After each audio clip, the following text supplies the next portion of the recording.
That when you try to address wait times, you should do it in a way that benefits everyone, not just people who can afford to pay. On average, how many Canadian patients on a waiting list die each year?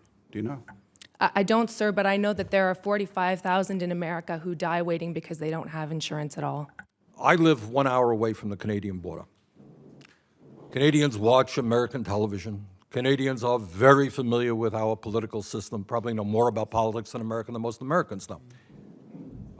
Is your Prime Minister a socialist? No, sir, our Prime Minister is quite conservative. He's the leader. Conservative? Yes, indeed. So obviously, as a conservative, he wants to implement the American healthcare system that the Canadians are very aware of. I gather that was probably the first thing he did when he took power. Is that right? Not exactly. Why not? Support for single-payer Medicare in Canada goes across all political stripes.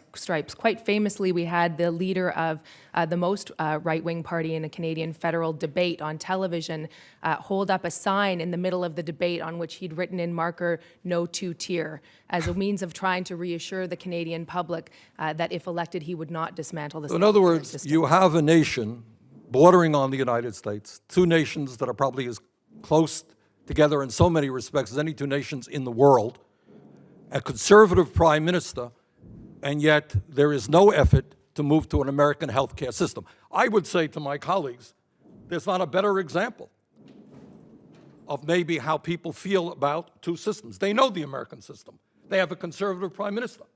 They can move in our direction, but for whatever reason, and I think sensible reasons, they understand that a system that guarantees health care to all of their people in a cost-effective way is the way that they want to stay.